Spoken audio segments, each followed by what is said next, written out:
Hi, how are you doing? Well, I'm back and we're going to talk more about those royal secrets that I think I have uncovered as an American. I'm sure a lot of this stuff is known to the people in England, but these is based on things I've read on the internet and the things that my mind has done to piece together all of this information so that it makes sense. A lot of things I noticed about the royals never made sense. Why did the queen wait so long and look as if she never intended to transfer the being head of the royals to Charles? What was going on there? And also, who was Camilla and what was going on? What was her story? I had a lot of questions and I didn't have any answers. So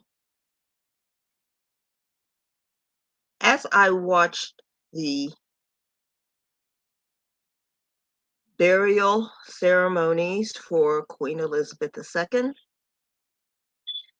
I got more and more interested in the royal family, and I decided to look in the internet and see if I could figure out what was going on with this family. And also the Meghan Harry story, very strange. Charles seems very, very scared of something Harry would put in a book.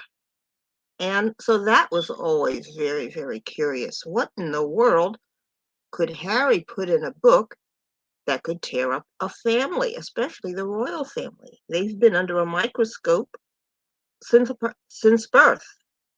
So what in the world could Charles be afraid of?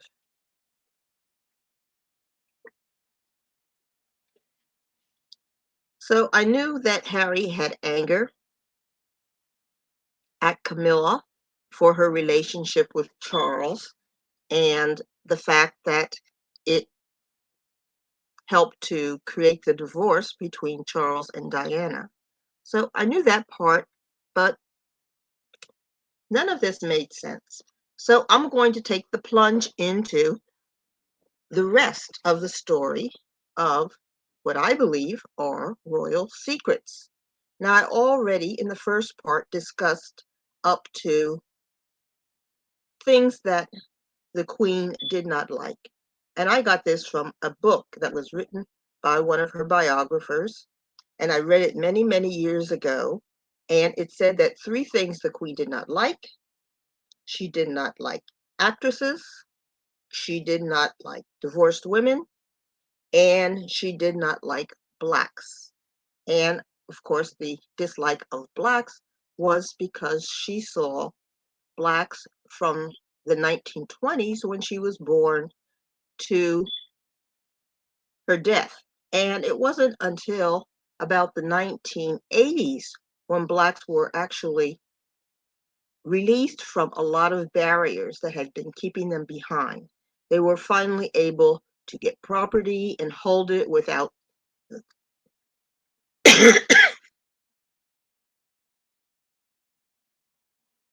the government or individuals destroying the property or stealing the property from them. They were starting to get money from banks.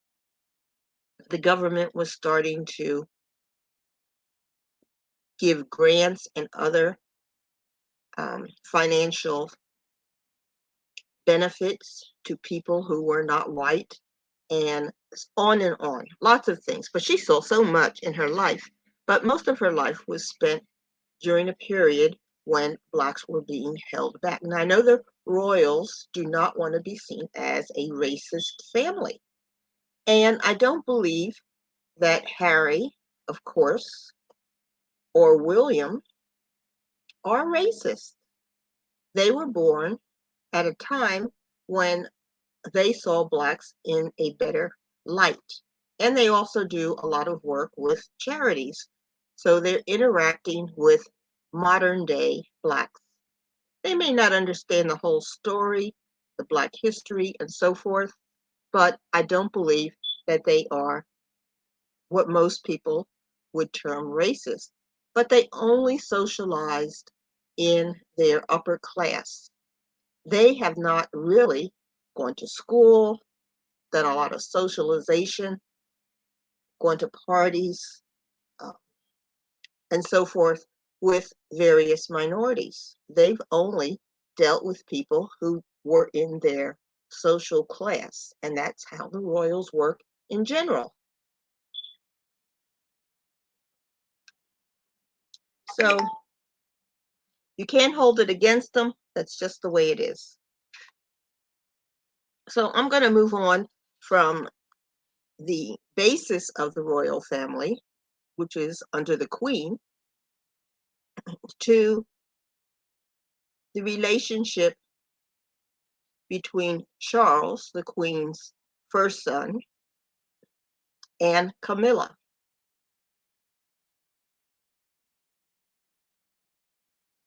Now, being an average American, I didn't know anything about Charles and Camilla. I didn't know who Camilla was. But as I said, I think I might have seen her on a newsreel fleetingly where they might mention this is Camilla Parker Bowles. She was married to Andrew Bowles, who at that time was a brigadier, a person who is in the military. And he's the person that you saw in the Queen's funeral with the big black furry hat. They also stand guard various places around the palace. That's the kind of position that Camilla's husband had. So anyway, when Camilla and Charles were in their teens, they met each other, they liked each other, and according to the reports I saw, they were having sex. And if you are a teen and you're having sex, you know that teens get pregnant very, very easy. They have sex just a little bit, high chance of pregnancy. So Camilla had told Charles that her great great grandmother was the mistress of one of his relatives in the past.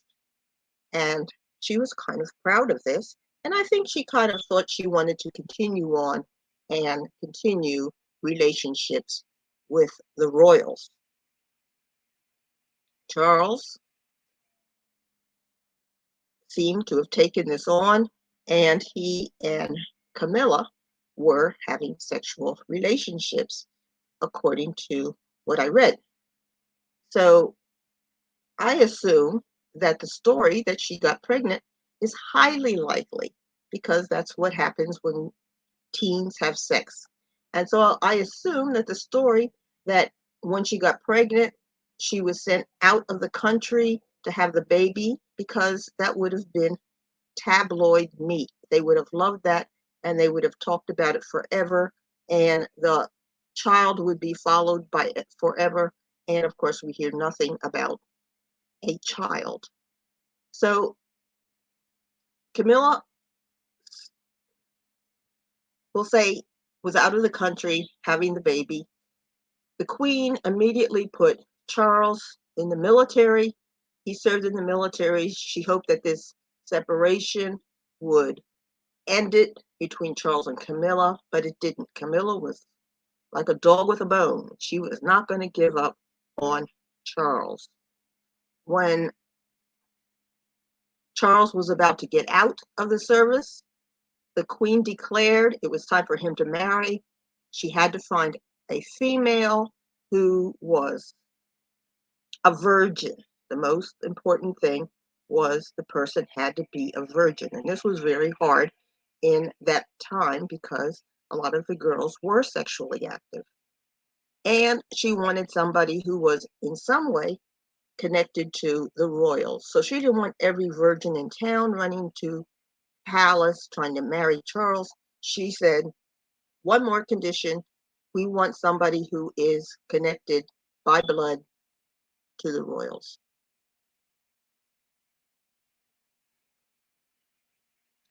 So they identified Diana. Diana didn't know Charles. She wasn't in love with Charles. She was a teacher. And the queen arranged for Diana and Charles to be married. Diana thought about it. She wasn't sure. Finally, she consented. And she was under a lot of pressure. And I got the sense that she wanted more time to think about this, but the pressure was on. It was time for them to get married. So they got married. And Diana was in the mind frame that she was thinking, okay, I'm going to discover what this man is like. We're going to be great friends. We're going to end up in love. We're going to have a fairy book lifestyle.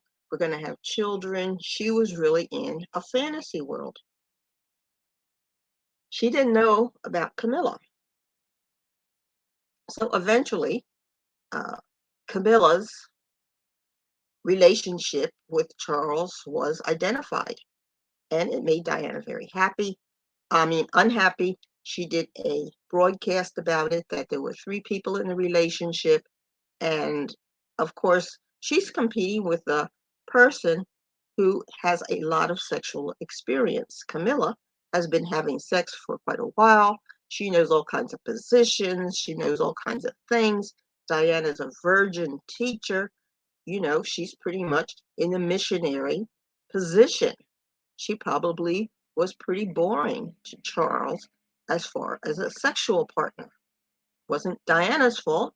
It's just that he had been with a woman who was doing all kinds of flip-flops in bed, and Diana had no experience with any of this. She was starting from scratch.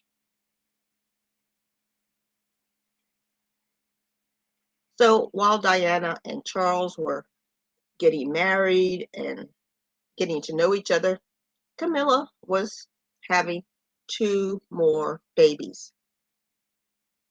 Now, when Camilla came back from having her baby abroad, the baby was brought back and put into the care of somebody that the queen knew and trusted. And then as the baby started to get a little bigger, the baby was sent to Australia, and that is where the baby grew up. Now, this would be Simon, and this is Simon's story. So he says he grew up in Australia. The people who raised him told him he was the product of a relationship between Charles and Camilla, and he had heard this story all his life, and now he wants clarity. He wants to know if this is true.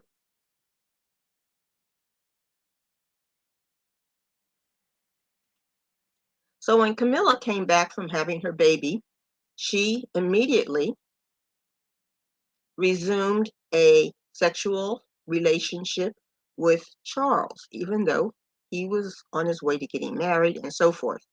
The queen wanted to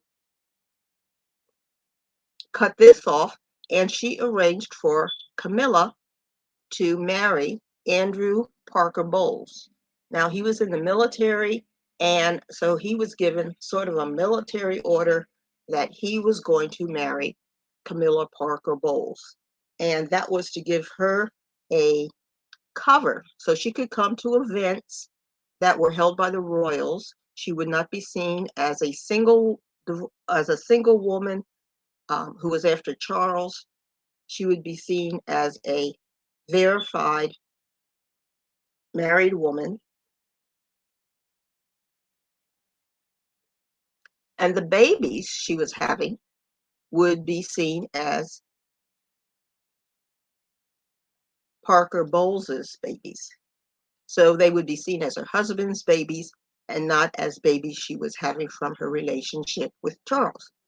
Now, Camilla did not want to be married to Parker Bowles, and Parker Bowles did not want to be married to Camilla. He had another relationship which he carried out on the side, because I don't believe he was having any relationship at all sexually with Camilla, especially nothing that's going to produce in any way a baby.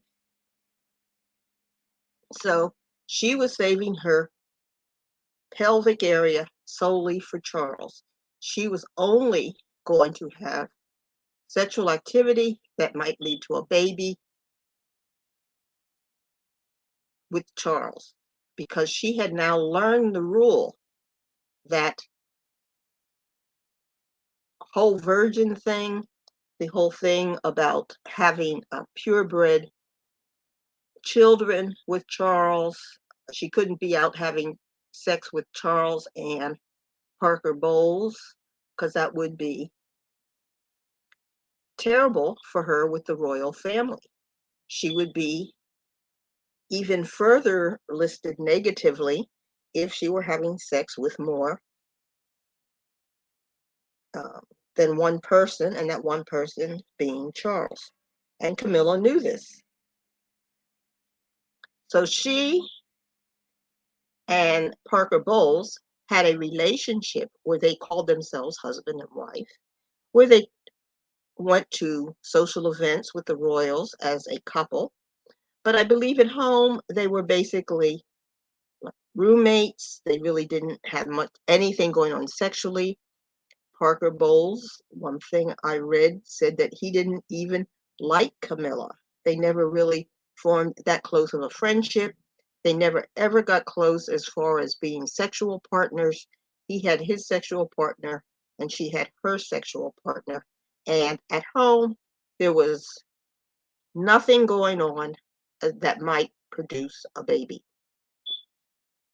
So when Camilla was having her babies, they were attributed to her husband, Parker Bowles. Eventually, Diana had a second child because she was trying to save her marriage. But by that time, Charles was fully out as far as uh, his marriage to Diana. And Diana, feeling alone and abandoned, was starting to look at other people for friendship, relationships, companionship.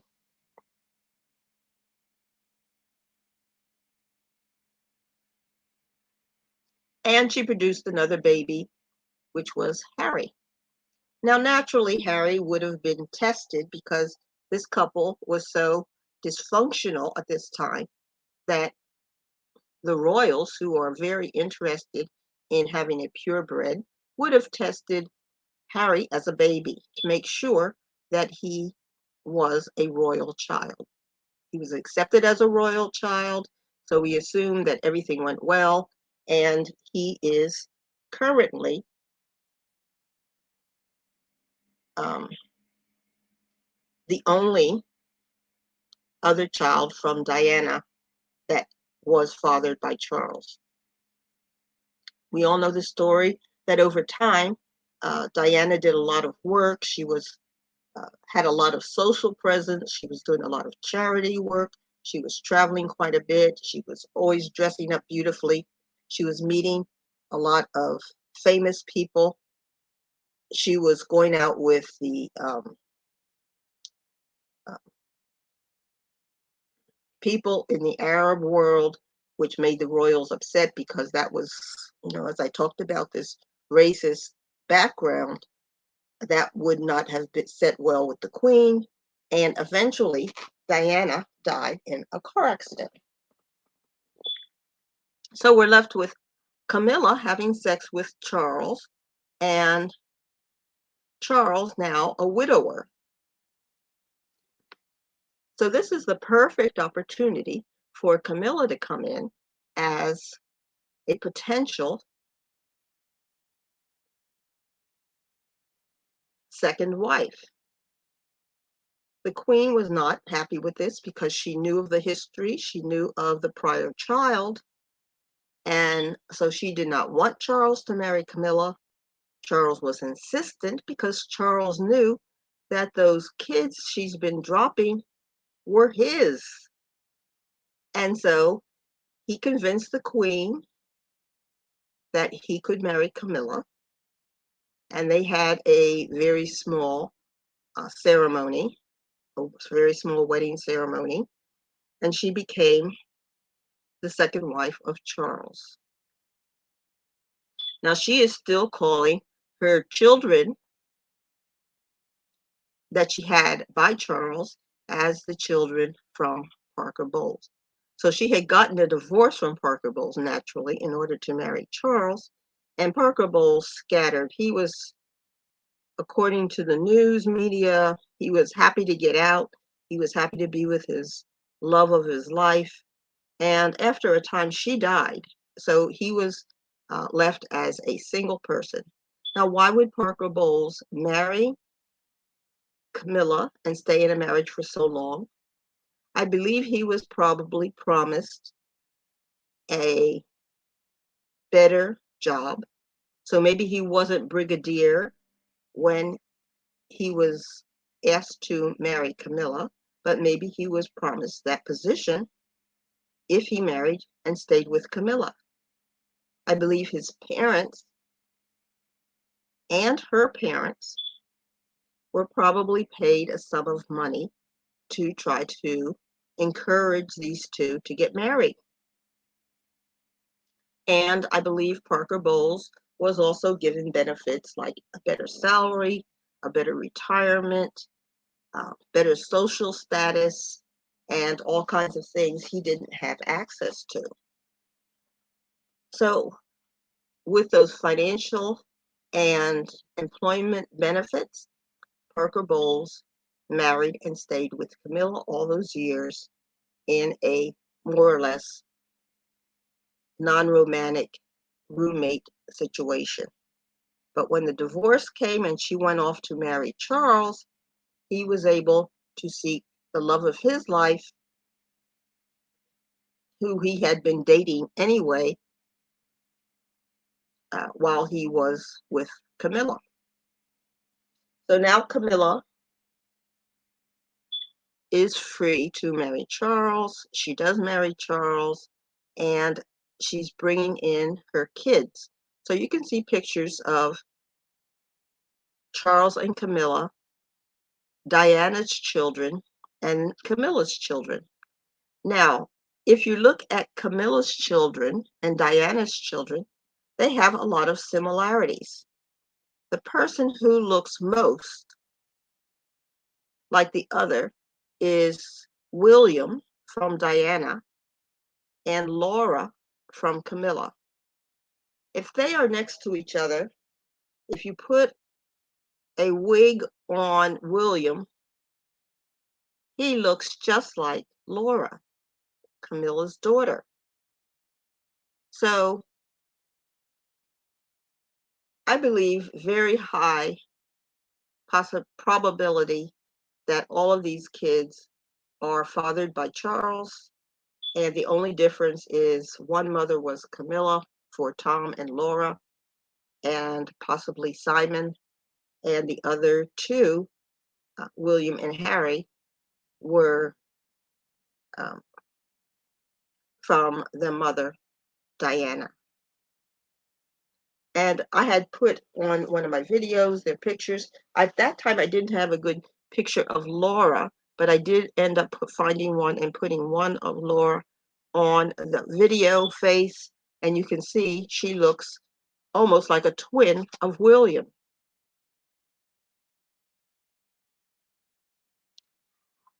I don't know. I'm sure the kids know that they are related because they look so much alike. And I'm sure they laugh about it when they're at dinners or other events and they look around and they look at each other.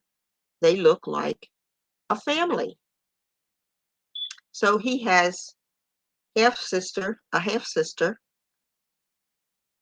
and then they have the brother. Now, the brother would be older than William. So if Charles wanted to go by his lineage, he could actually put Tom as the next person to be king. If he wanted to identify Simon as a child of his, he could actually put Simon as the next in line to the throne. But I don't think he'll pick Simon because Simon has been away from the family for so long that he is not known by the British. and I think he would be harder to integrate into the family as in line for the throne. But technically, Simon would be the oldest child if he is Charles's child. Then Tom, then Laura, then William, then Harry. So Harry would be fourth or fifth in line to the throne without considering the children that William has by Kate. So where does this leave this family? It leaves them in a very awkward position. The Queen did not want to make Camilla queen when Charles became king. So she designated that Camilla was going to be queen consort. Well, that was fine because the queen was going to die soon.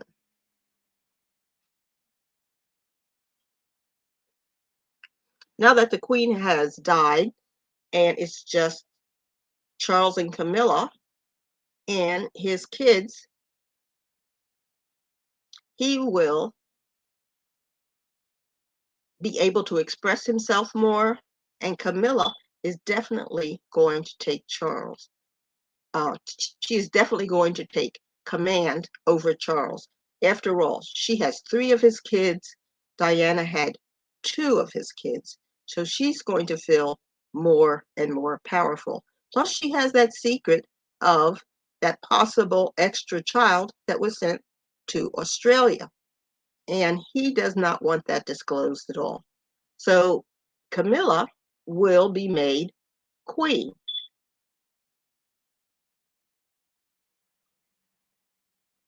And they will remove the consort from her name. He will be king, and Camilla will be queen.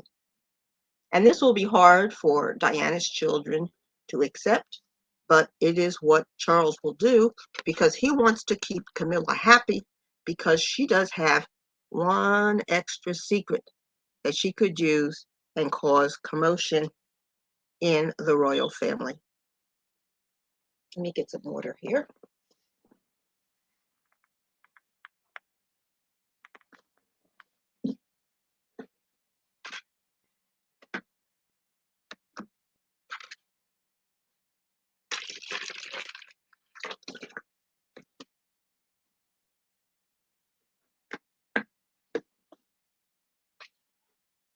Now, Camilla never liked Diana because they were vying for Charles at the same time. And I'm sure Camilla did a lot of trash talking about Diana when she was in her relationship with Charles while he was still married to Diana. And Diana was trying to be the great wife. So Camilla still has a lot of resentment in her heart about Diana and Diana's children. Camilla, my guess is that she is going to try to elevate her children in the palace. This will mean she may have to reveal, if they don't already know, that they are all half siblings. And if they don't know that, that will be a shock. If it's never been verbalized before, that will be something they will have to confront. I think Camilla can be a real danger because she will want to get rid of William, Kate, and their children. Harry is already kind of out of the loop because he decided to go to the United States with Meghan. So he may want to come back into the family, but he's already has one foot out. So she doesn't have to compete that hard to defeat Harry, but she does have to do a lot of work against William and his family because they've already nestled snugly into the position of next in line to the throne.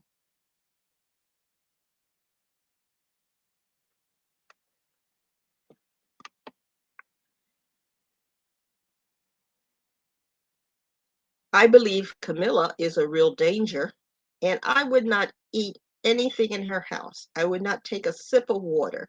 I would not eat tea. I would not go to any functions where I thought Camilla was in charge of who got what to eat, because I think she would have a real goal in her last years of life to take out William, Kate, and the three kids. Now, that sounds really like a big deal to do, but I watched I, Claudius, a movie about family members fighting to be king. And these people can be very ruthless. Camilla has admitted, according to the news, that her great grandmother was having sex with royals. She was the mistress of a king, I believe. So she would want to have the lineage of future royals to go through her family. She would not want the royal lineage to go through Diana's family through William and his children. She would have the goal of getting rid of William and his children so that she can put her children up and put Tom as next in line for the throne. This is what the queen was worried about. This is why the queen never wanted to pass the line to the throne to Charles. She wanted to go directly to William because it would eliminate all of this nonsense. But Charles was just hanging on. Charles was not going to die. Charles was there, and he said he was going to take that throne and he was going to decide which way the lineage went. Is it going to go through Diana, who he didn't like, but he has two wonderful sons? Or is it going to go through Camilla, who he's been having sex with since he was a teenager? The other thing that confused me about the royal family was that when Charles was able to pick a wife after Diana died, why did he pick Camilla? Because again, I didn't know anything about Camilla at that time. But Camilla was old, she didn't look great, and she had been married, she had two kids, which were publicized as being part of Parker Bowles' genetics, but they weren't. So I figured most men would pick a younger person, prettier person. And when he picked Camilla, that was so strange to me. I said, that doesn't normally happen. But when I piece the story together as I've told it, it makes the best sense. He really couldn't pick another person because Camilla already had his kids and she could go public. She could always insist that those kids were his and reveal the whole plot that the queen had of giving her into this marriage with one of her military people, and that all of the kids that she had were from sex with Charles. So he really had to pick Camilla because she had too much information. He still liked Camilla, and he had all of these children with Camilla. So even though she was not looking great at that particular time, he chose Camilla because it was just a continuation of a relationship he's had since he was in his teens. So that is pretty much how I have pieced together the story so far. And based on that, it shows why Harry and Meghan are probably very happy in the United States. They may want to come back because Harry has been trained to be a royal since he was born. Just like you see Kate training George and Charlotte in the formalities of royalty. That's the same thing that happened with William and Harry. So Harry is most comfortable being a royal because he's done that for 40 years. But he knows that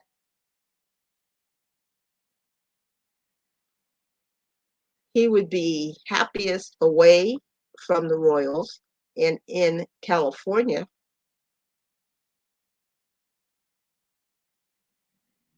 for the reasons that we just talked about. But he's not really as totally safe in the United States because as long as he's alive, he has a line to the throne through Diana.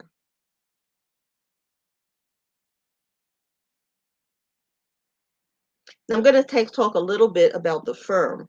The firm was something else I never understood. I never really thought about it until Meghan mentioned it during her interview with Oprah.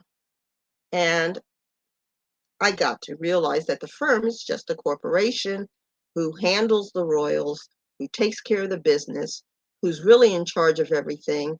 They set up the human resources department that we heard about when Meghan said she went to try to get mental health care.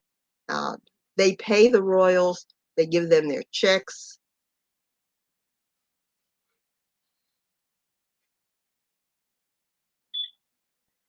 I assume they get their health care through the um, firm's human resources department.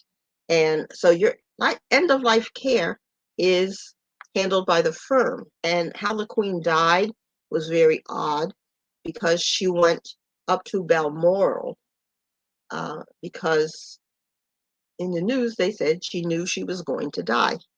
But yet the family acted like they didn't know she was going to die. So she went up to Balmoral, and as we picture it, she was just slowly dying, laid in bed and died. Unfortunately, people don't die that way usually. There's usually a heart problem or a lung problem or something else that actually kills them.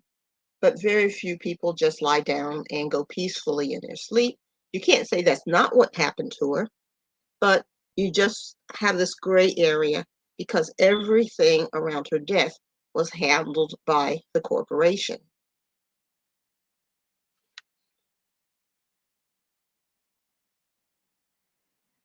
And you can imagine if your death was handled by Microsoft or Coca-Cola, how they might say you died. They would normally want to say, well, she went peacefully, she laid down, she closed her eyes, she took her last breath, and that was it.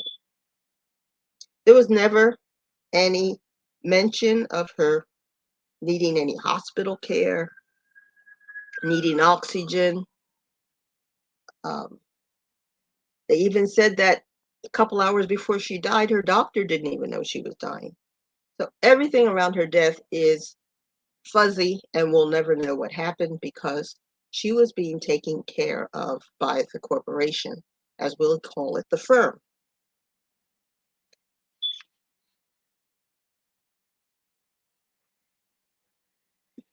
Harry said being under the control of the firm was like being in the zoo because everybody was watching you and they had all kinds of information.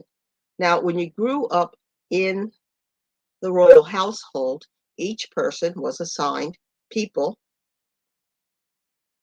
to monitor them, track them, and they knew everything about every royal's life. It's come out that royals can't even talk to other royals without going through an employee of the firm. So if Harry wants to talk to William, he has to contact a person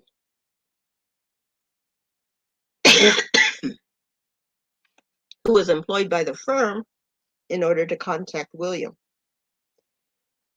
Excuse me. I'm going to take some water. And that is the reason you don't see Harry and William talking privately to try to resolve their family problems. They can't talk privately because every meeting is scheduled by the firm and every conversation is monitored by the firm.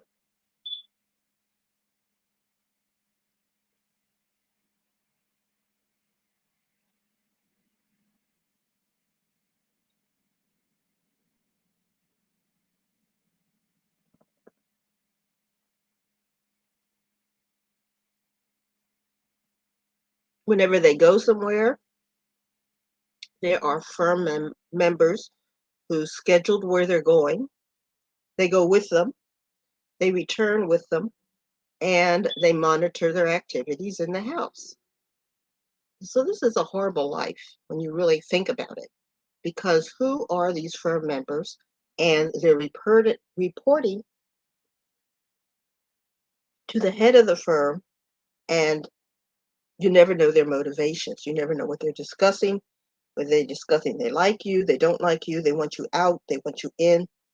So any decision as to whether or not Harry comes back in will be less made by Charles or William, but will probably, most likely, be made by the firm and conveyed to Charles or William as to why Harry must go or may come back. In the United States, they are monitored by employees of the firm. Now, Megan said that they had people trying to come into their home while they were in Montecito. They had also said they wanted to leave Montecito because of security reasons. And they mentioned that the city had put a monitor on the drive to their house so they could monitor every license plate that comes up to their house. I assume this was done and paid for by the firm. So the firm is monitoring them carefully, who's in contact with them, and then they can follow up with whatever they feel they want to do with whoever they feel they were contacted by. And they can get a report as to what was talked about. Excuse me a minute.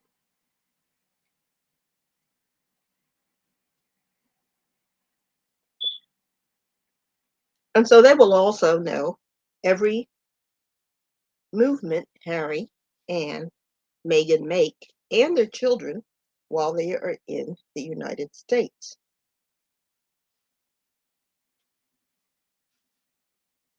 I think of the firm as, say, if you think of Disneyland.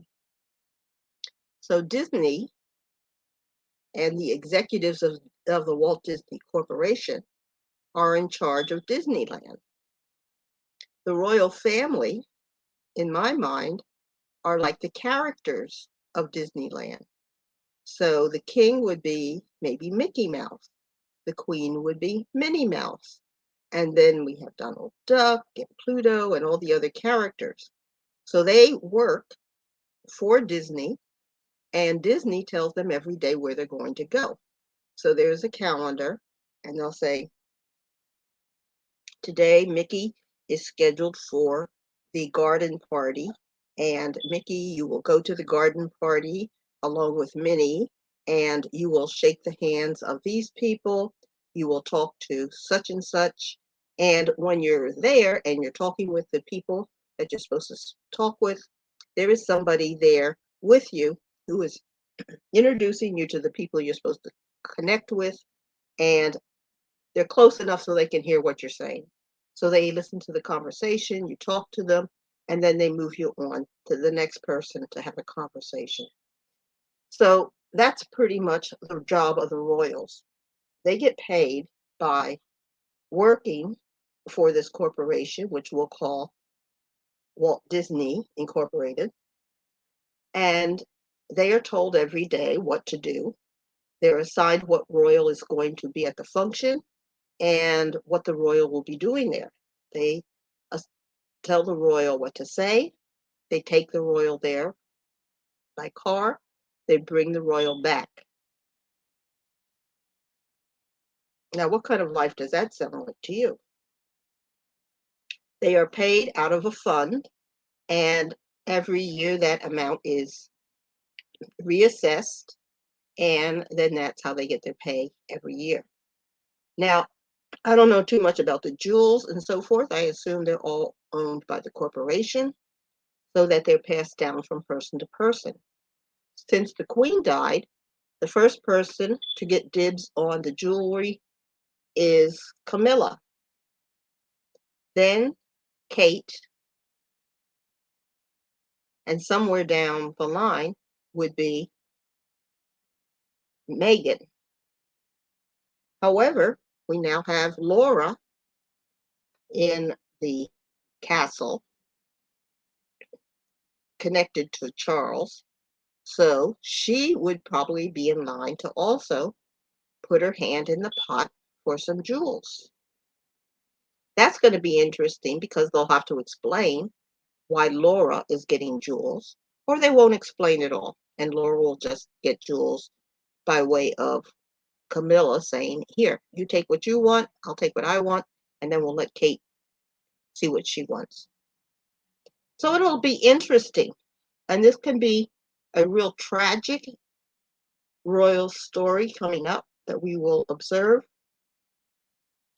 that we'll have to do a lot of finagling to fit this new marriage, these extra kids into the family. Will Simon ever get a chance to meet anybody? After all, Simon thought he was the only child of Charles and Camilla. And now, if this story is true, as I've spoken it, then Simon would have two full siblings, a brother and a sister, Tom and Laura, and he would have two half siblings, William and Harry. This is all so interesting. It's a great royal secret, a great royal story that will be told for many, many years, no matter how it turns out. And we'll just have to follow as observers. We'll continue looking at the people in the zoo. We will continue seeing how they live their lives, and we will continue seeing what goes on with the firm. How is the firm going to work with these people? The firm, I believe, is the reason that Meghan was so unhappy because she wasn't used to being observed all the time. And when she made a demand, she was talking to people of the firm. She thought she was talking to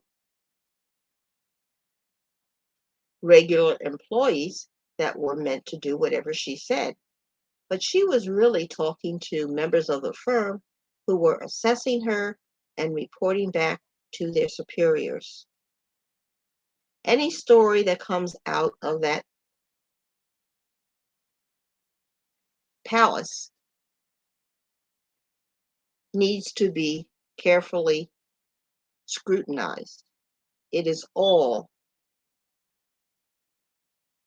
monitored and adjusted according to the needs of the palace. If the palace wants to get rid of Harry and Meghan in one way or another, they will write the story.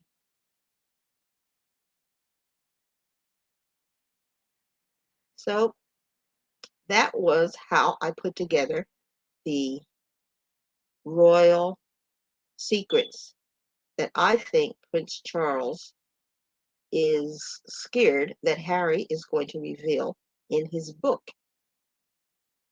but it'll be interesting to find out exactly what comes out. I hope I haven't confused you in telling this story. It's a lot of people, a lot of parts. It'd be interesting to know what the people of the firm, who's the head of the firm, and how much all of those people are getting uh, as the various firm workers. And do people have the ability to fire anybody from the firm? So if Harry doesn't like the people who are monitoring him, can he get rid of anybody?